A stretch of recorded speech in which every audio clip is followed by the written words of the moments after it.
Hey guys, what's up? It's Finch here, and today we're going to be discussing the top 10 Pokemon in SSOU. That's right, guys. For everyone that's been enjoying the Crown Tundra SSOU DLC 2 metagame, we're now here. We're going to discuss the top 10 Pokemon and so much more in this video. I feel like a lot of people have been really responding positively to the top 10 Pokemon, be it top 10 of the tier, top 10 of all time, top 10 offensive Pokemon, etc. Those sort of lists, and therefore I wanted to make one for the whole of SSOU. So at first, we're actually going to be going through some honorable mentions, Pokemon that are not quite in my personal top 10, but if you put them in your top 10, I would not mind that. And also, speaking of your top 10, I want you guys to let me know what you think your top 10 is in the comments below. I'd love to hear you guys just even list them, or feel free if you're like Toka Khan, one of my favorite commenters, a man that goes ham in the comments every day. If you guys give your descriptions, that's great. I love hearing your metagame insights, and I'm really looking forward to hearing that from you guys. But regardless of that, there's a lot of stuff to discuss about the metagame, and I'd love to hear your thoughts.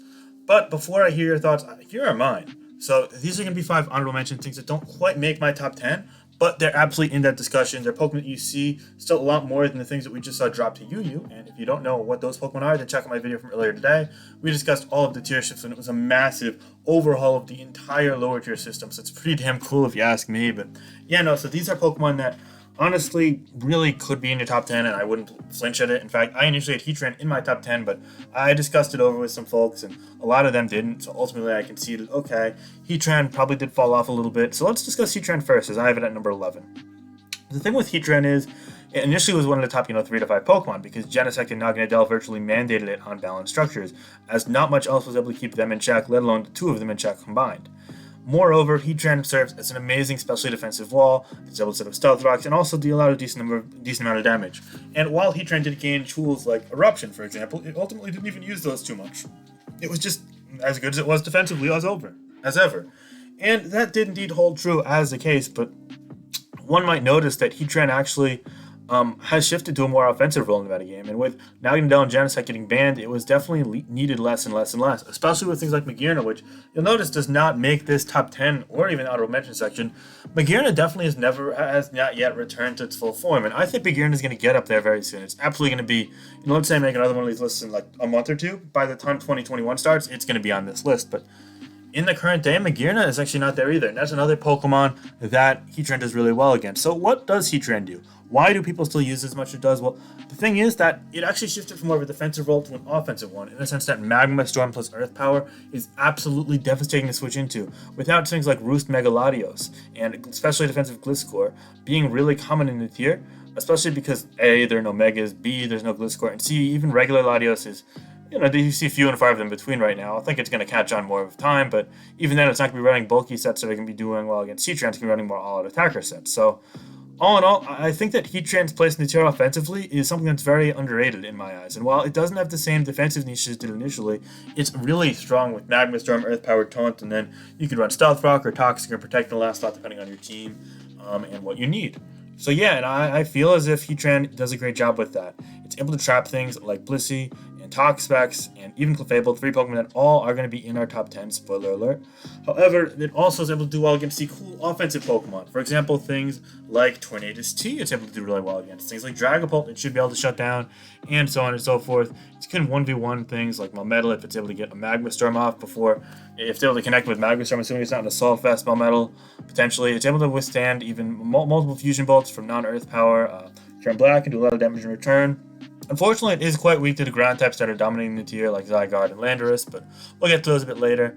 And it still is able to come in safely multiple times every game and deal out lots of damage, potentially get rocks up, and of course it still has its old role as a wall as well, if that's what your team needs. So all in all, I view Heatran as an amazing Pokemon, with so many great resistances and immunities like Fairy, Grass, Poison, and so on and so forth. And while it is weak to ground, which is one of the best types right now in fighting, which is always going to be a good type, it definitely can get by regardless of that, and that's why I view it as a fringe top 10 Pokemon.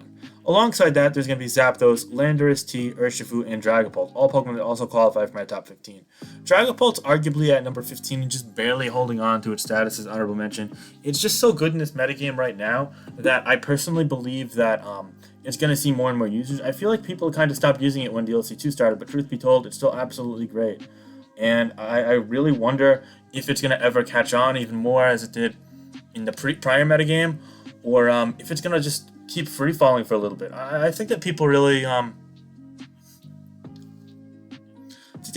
have to kind of try it more, if that makes sense. Like, okay, so hear me out here. Dragapult used to be like one of the top 3 Pokemon, like uncontested in the metagame.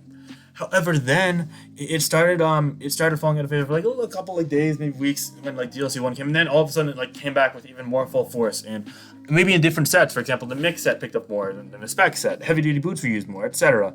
And that was cool and all, but the fact of the matter is the Dragapult through and through was always a top 5-10 Pokemon. But now we're seeing a lot of Pokemon that can kind of outrun it. Things like Faramosa,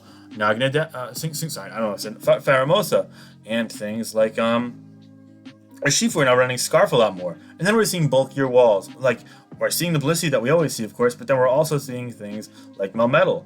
And we're also seeing things like Heatran that's able to absorb Will-O-Wisp really well. And all of a sudden, there are a lot more soft checks. There's a lot more things that can kind of deter usage of Dragapult just a little bit, to the extent that maybe it's just not as, I guess, unruly to deal with. Not as, automatic of an offensive presence as just a form of speed control. And that less of, how do I put this? The lack of offensive presence that it has relative to the speed presence it has makes it so that it's more of a one-dimensional Pokemon. And for something to be one-dimensional, it has to be really good at that one dimension. And when there's so many other fast Pokemon in the metagame, it's hard for Dragonball to really establish itself to the extent that it otherwise would. If that's, I think that's the best way to put it. So yeah, Dragonball's just lagging behind where it previously was, but it's still really good. Just, it faces some stiff competition with things like Spectra, which is going to qualify for our top 10. So yeah, definitely more there. We'll have to stay tuned in how these two goes through. In addition to that, there's also Zapdos. Zapdos is a great Pokemon, be it with pressure or static. It gained access to heavy duty boots and heat and hurricane, which are just amazing pieces of utility for it. Makes it so much stronger, makes it also much bulkier, and that is all you need for Zapdos to be great defogger, great utility, and also a great special attacker as well. All in all, I don't think Zapdos necessarily hard counters much, as it does even pretty poorly against the ground types without Hidden Power Ice. And so you're seeing Zygarde being used a lot, you're seeing Landorus Eye being used a lot, you're seeing Churum-Black being used a lot, and they do all pretty well against it, but then you go a bit deeper. It does well against things like Toxapex, and it could 1v1 Faramosa, living any ice attack, barring maybe a Choice Band Adamant Triple Axle. Does very well against things like Buzzwole, which is going to be in my top 10, believe it or not, and Landorus T as well, especially if it's not a Stone Edge variant. And all in all, that coupled with the fact that it's going to dominate Tornadus T, which is another thing that didn't make the top 15, guys. It's crazy. Everyone was like, wow, with heavy duty boots, Tornadus T is going to be broken, but truth be told, Tornadus T and Cinderace, 2 prominent boot users in the metagame, they haven't caught on enough yet. And they're going to be omissions from this list. And I think they both qualify for the top 20 to 25, but it's just crazy how we're seeing specific things kind of react to the metagame as they are. And I think that the metagame's so limited defensively that certain kind of novelty offensive Pokemon like Tornadus T and Cinderace, they don't have much of a spot right now. You really have to be one of those like dynamic trio of offensive behemoths like Kyurem Black, Landorus Eye, or, I guess Millmetal or Zygarde, I guess that like quad, or it's going to be really hard. You need to have a defensive established role, and the one exception to that is going to be Urshifu. Urshifu is still ridiculously strong. As soon as people stop spamming Tapu Fini on every team, people noticed that Urshifu was still almost as good as it was in the pre-DLC metagame, especially since things like Landorus, which have an ability to resist close combat, do not take Wicked Blow Wall at all, because it crits through Intimidate. Eventually, people started spamming Buzzwole and physically offensive Clefable again, but even with that, Urshifu still was something that a lot of people consider to be, top 15 or top 20 in the metagame. I don't think it would make my top 10 list no matter what I look at it, and I think it's definitely in a similar tier to things like Dragapult and Pokemon like Cinderace that previously were at amazing high highs, or like Magearna.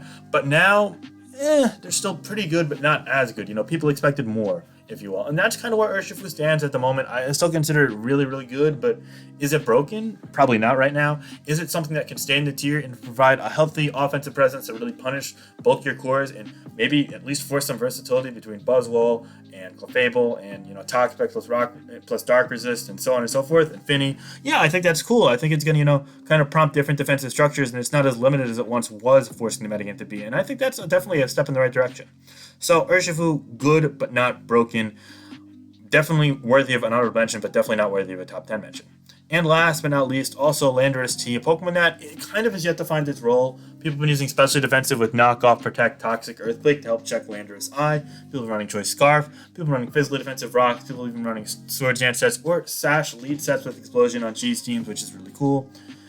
And it pairs well with Screen's Regieleki, which, by the way, Regieleki, another thing that didn't quite make this list, and that's just because ground types are so prominent, and it's really hard to make use of it in this metagame because of that. It's really just best at baiting things in and then just switching out, and that alone is not enough to make it. But it's definitely, again, like an honorable mention, if that makes sense. Again, there are a lot of those Pokemon because this metagame has a wide array of really cool options, and I think that's the sign of a good developing metagame. So I'm happy with the tier, but things like Landorus 2, which you once saw as a top, 3, 5, 1 Pokemon in SM, in my eyes, it definitely fell off a bit at the tail end of the generation, but that's neither here nor there. It's now not in your top 10, and that's surprising, but when you lose Z moves and a lot of things start running boots, and there's an abundance of strong Pokemon that might end up not in the tier in the long haul, especially competitive ground types to it, that does deter on the viability of Landorus 2 overall. It can only fit into so many teams because of that, and I think that's definitely holding it back a little bit.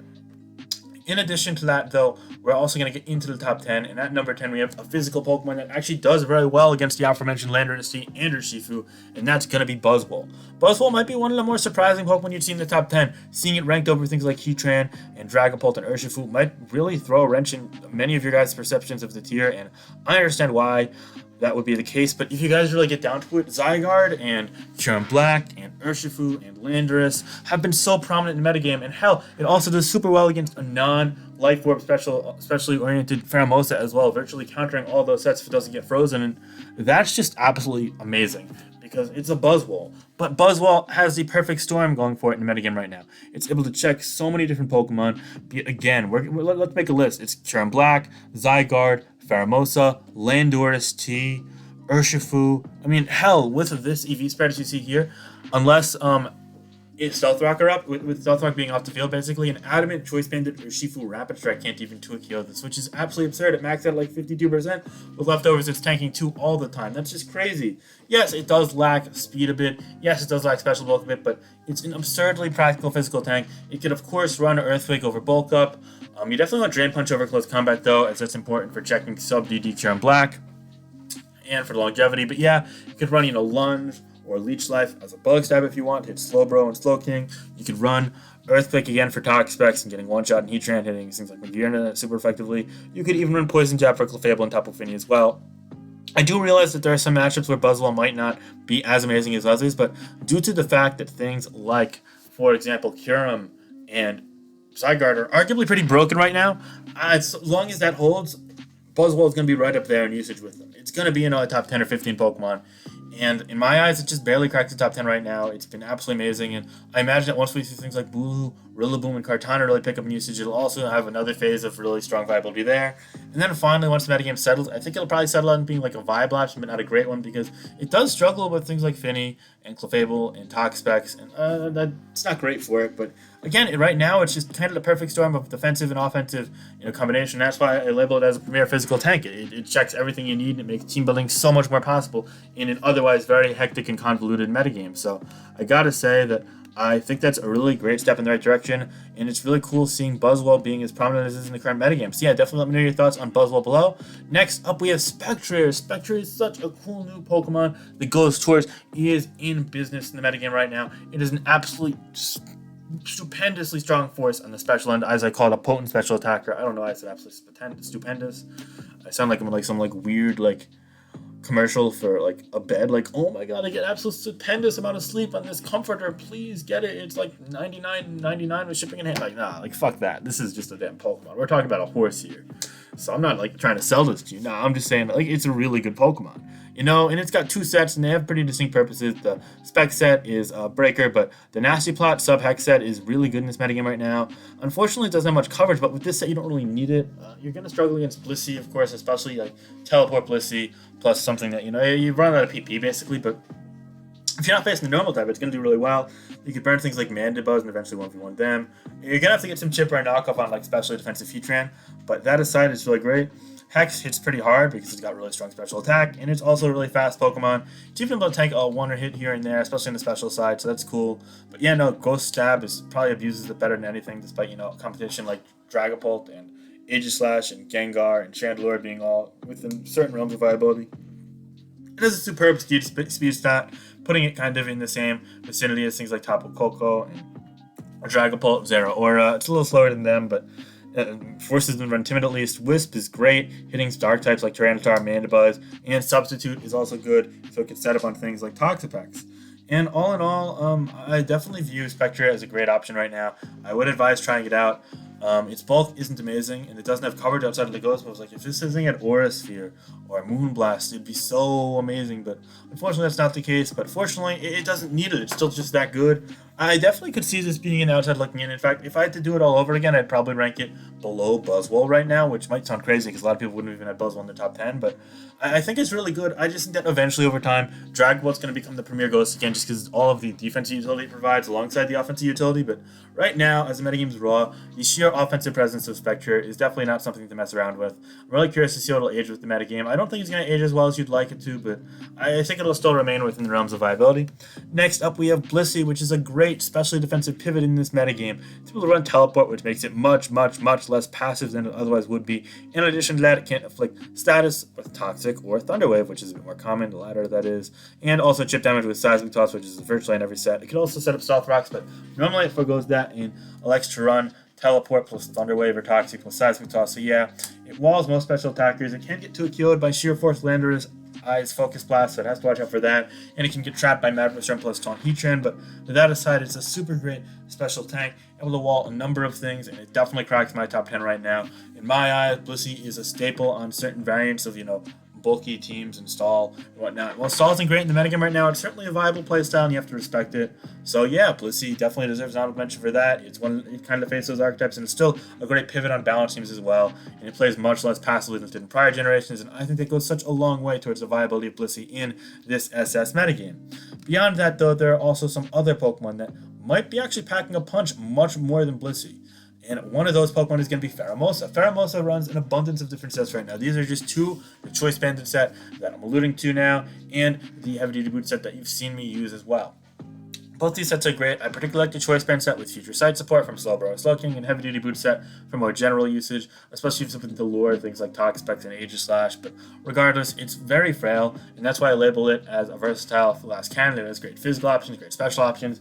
It's very fast, but it's also quite frail, dying to most neutral or super effective hits, of course, and therefore it kind of fits the role of Glass Cannon. It has outstanding attacking stats on both ends of the spectrum, as well as great stabs and bug plus fighting with close combat and U-turn or bug buzz. And it also has good coverage with triple axle or ice beam and ice front, drill run or throat chop can be used. Poison Jab as well. It has options like Rapid Spin 2, even if you want to get a speed boost and remove hazards, which is cool with Heavy Duty Boots. And yeah, again, it's very fast, but it's quite fragile, so you've got to be careful there. All in all, Faramosa is still yet to gain its full footing. It's definitely nowhere close to where it was last generation, but regardless of that fact, it's still a great Pokemon right now. And it's been something that I actually voted ban on. I don't know if I'd vote ban on it again. I think it's probably more fringe broken than anything else. I kind of want to see how it plays out in the metagame, but regardless, it's a really strong option right now, and I'm curious to see how it'll fare in the metagame moving forward. So yeah, there's that. Definitely curious to see that. Now, if you guys hate bulky Pokemon like Clefable and Toxapex, if you guys can't stand the boring balance teams of old, then this might be a time to, flick away from the video for like 3 minutes and just skip ahead for like 3 to 5 minutes, because the next two Pokemon are going to be Clefable and Toxapex. They're still really good in this metagame, but the roles they play are actually kind of different when it comes to Clefable. Clefable now is Unaware with Soft Boiled, which opens up a ton. Previously, Unaware Clefable was such a mediocre option, but now with the option to run Soft Boiled on it, it opens it up to running really 3 full moves on it, which makes it so much more versatile, so much more welcoming. People are using Unaware with Calm Mind, which is really great against things like Zygarde with Coil and Glare right now, which is great. You run a Heal Bell, you run Stealth Rocks, you run Knockoff, whatever you want to do. Personally, I run 28 speed on Calm Mind sets because when you're pairing a Calm Mind or Net Mew, normally means you're going to have something like a Thunder Wave Blissey or Thunder Wave Dranitar or Discharge Zapdos or whatever it might be on those teams. It's just how those bulky teams tend to work. And when you paralyze a foe, you want to run this 28 speed EVs on Clef because that lets you outrun things like Urshifu and Hydreigon when they're paralyzed, which can go a long way towards getting that Moonblast kill before they can potentially threaten you with a Steel move. So yeah, with that said, though, the Magic Guard still reigns supreme, be it Calm Mind plus Thunder or Moonblast plus Knockoff with Stealth Rock, you run Heal Bell. There are a ton of different things you do. Wish plus Teleport still great in this metagame, but yeah, no, there's just a wide array of things you could use. It's a very versatile sponge. I think I label it as versatile utility sponge, yeah, and honestly, it doesn't really play as like a hardcore wall anymore. It more enables things offensively with the Magic Guard sets, but the Unaware sets are really frequented on stall and bulkier builds, so those are the ones that, if you guys aren't big on stall, you stray away from them, and if you guys are big on stall, then definitely try them out because it's going to do great against a hyper offensive spam that we see in this current metagame. And so yeah, with Magic Guard, it's great at absorbing status and hazards, and with Unaware, it's great at minimizing setup spam. It has unmatched utility and sweeping possibilities. Magic Guard is still far and away the better of the two in my eyes, but Unaware's viability is definitely restored now. I think it's going to be definitely a really legitimate option on both your teams in this metagame. However, speaking of bulky Pokemon, there's also going to be Toxapex. Toxapex is really good right now because it's able to punish things like Double Iron Bash from Millmetal, Faramosa, even Buzzwole. And Scald Knockoff is hard to switch into as always, especially if you don't see much Magic Guard Clef, because I'm aware of seeing a bit more usage, but yeah, it's not really the case at the moment. Both are seeing usage. So yeah, Haze is great for deterring setup as well. Things like Combine Clefable, for example. And yeah, it's a great defense typing in natural bulk. You can spread poison and burn with Scald and Toxic or Toxic Spikes. With Toxic Spikes are now peaking this metagame and deserves a strong mention in this segment. Knockoff is also good for displacing items, which you can't really go wrong with in a generation with Stone Mega Stones or Z crystals. So yeah, and Regenerator allows for a lot of longevity. It's not spamming recover from the get-go, which can go a long way for something like Toxapex. So yeah, that's pretty cool. And however, thankfully, we have some more offensive Pokemon to finish out in the top 4. At number 4, we have Millmetal, a Pokemon that definitely started off slow, but once we banned some things that maybe made it face competition, like Genesect, or just trends that, really overwhelmed it, it actually became a very prominent Pokemon metagame, being the premier check to things like Churum-Black, and also a great Pokemon that could tank hits and then deal out much more damage in return due to how strong and physically bulky it is. So yeah, we're going to label it as a dynamic physical tank, and I think that suits it well. Double Iron Bash boosted by Iron Fist and Max Attack Admin. It's got like a million attack. It's just so devastating. It has great coverage as well. Earthquake and Ice Punch are a couple options. You could run Thunder Punch. You could definitely run Superpower for Ferrothorn as well. And the list goes on and on and on. It also can run status moves like Toxic or Thunder Wave if need be, but I personally prefer this set. It is unmatched physical defense, it is so physically bulky, and also again, it's got great coverage, but it is relatively slow. So you gotta be careful there. Pairing with Paralysis can go a long way on that front. So yeah, be careful. This is a set I like using. Choice Band is definitely viable as well, but the Leftovers Protect set has been picking up a ton of usage as of late. I'm really curious to see where that goes. Next up, we have Churum Black. Churum Black is back, and honestly, it is so scary. I personally prefer a substitute plus Dragon Dance set, but you've seen Roost, Earth Power, and so on and so forth on it. Heavy Duty Boots is great, but you can also run Weakness Policy if you run it with Dual Screen Regieleki, which is a great hyper offensive formula. 56 HP allows for it to withstand a Seismic Toss from Chansey or Blissey behind a substitute. And also, it's just so bulky naturally that it gets Dragon Dance opportunities every game. And if you're not facing something like a Millmetal or one of a specific handful of defense checks, then it's gonna go off. It's gonna potentially sweep through teams. So you gotta be careful. It's really the best sweeper in the tier. Probably a more devastating sweeper than Zygarde, but Zygarde has defensive utility. We'll get to that in a second. But yeah, it has absurdly high physical attack, gained access to Dragon Dance and Icicle Sphere, and Heavy Duty Boots help already ridiculously high bulk for such a potent physical sweeper. Keep in mind, this thing is like 170, 180 some odd attack. It's just ridiculous, guys. Churum Black is one of the faces of OU right now. It's so strong, it's very bulky, and it has some nice options alongside Dragon Dance and Icicle Sphere to really take the tier by storm. And in my eyes, Churum Black is one of the best Pokemon because of that. So yeah. Next up, we have Landorus Eye. Landorus Eye is absolutely great right now. All in all, I do believe that it's going to be banned from the tier probably. In fact, it's the first thing I'd ban. I think I'd personally ban it and Zygarde. You could definitely make an argument for Kyurem Black, but I don't want to ban too many things too liberally because I want to maintain a lot of the new Pokemon. I think there are so many fun things going on. Like, we didn't even mention Cinderace much or Magearna much, let alone Blaziken, which is nowhere near this top 15. And it's so cool to see a metagame with these Pokemon really being viable, threatening so much, and not really being super broken, but things like Landorus, unfortunately, is a bit under control. Landorus is just a bit too much. Even things like Blissey, a seemingly unbreakable special wall on that side of the spectrum, is too killed by Focus Blast, especially if it's a modest Landorus and it's accurate enough to connect, and that's crazy. The Rock Polish shot with 3 attacks, you can also run Gravity over Rock Polish, of course, is really good. Something we've seen in this channel. Stealth Rock or Knockoff, U-Turn, Psychic, so many different viable options. These are just 2 examples of what this potent special attacker can do. Sheer Force, again, makes it so devastatingly strong. It has great coverage to take advantage of that. Focus Blast, hitting things like Mandibuzz, Blissey, Corviknight, Skarmory, etc. Sludge Wave is good for things like Tapu Bulu, Rillaboom, Tangrowth with Assault Vest, getting nice neutral damage off on Zapdos, and Moltres, hitting things like Tapu Fini as well, and that goes such a long way. And it has sufficient speed and utility moves to really do the trick overall with 101 base speed. And just, again, a wide array of both attacking and boosting and setup moves that can really just, go a long way. When I say setup, it's not boosting moves, rather things like Stealth Rock. So yeah, all in all, Landorus is just way too good right now. And That's why it's placed at number 2. However, one thing that's arguably even better is going to be Zygarde. Zygarde is going to be my number 1 Pokemon in the SSU metagame. So here is why. It's an amazing physical sweeper and tank with Coil plus Glare. It's able to pull off seemingly impossible, if not then highly improbable sweeps out of its you-know-what, and that's because it's a lucky piece of crap. No, I'm kidding. It just has, it generates a lot of opportunities because Leftovers keeps it alive forever, seemingly, and Substitute's hard to break sometimes, and especially when Glare is something that's going to deter opposing Pokemon. It's really hard to switch into because of that, and it's just such a nasty Pokemon, and if that's not enough, then 1,000 Arrows allows for, 3 other move slots because it's not really running other attacking moves so much, so Choice Band 1,000 Arrows is super spammable, and you don't really have to focus too much on other sets beyond Dragon move, be it Scale Shot, which I prefer for substitute Pokemon, and getting Speed Boost or Outrage, which is crap to lock into, but it's really strong.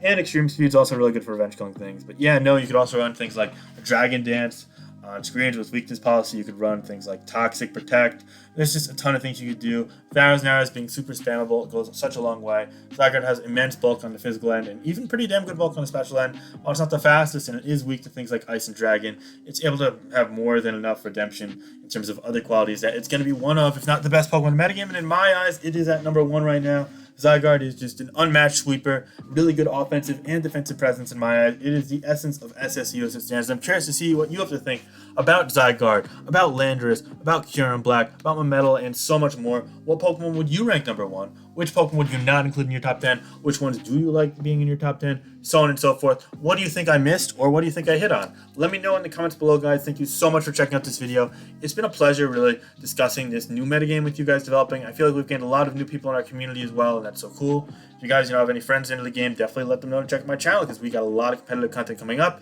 And in addition to that, if you guys want to stay in touch, check out the Twitter, check out the Discord. It's all popping. Shoot me a follow. We just hit 300 followers on Twitter, which is cool, although we have over 5,000 subscribers to the channel, so I'd love to get that number up. We have over 800 people popping around in that Discord, and it's super fun chatting with you all. So yeah, if you guys want to have any one-on-one discussions or discuss team building with other like-minded people, that's the place to go. But anyway, thank you so much for checking out this video, guys. I can't wait. I already know this video is gonna be a hit, and if we hit 150 likes in this video, then I'll do another top 10 list of something in a similar variety. Obviously not this exact topic, but in the near future. And we might also have a before and after top 10 lists for like the metagame after some bans in a couple of weeks too. So we'll have to wait and see. But yeah, be sure to check this out.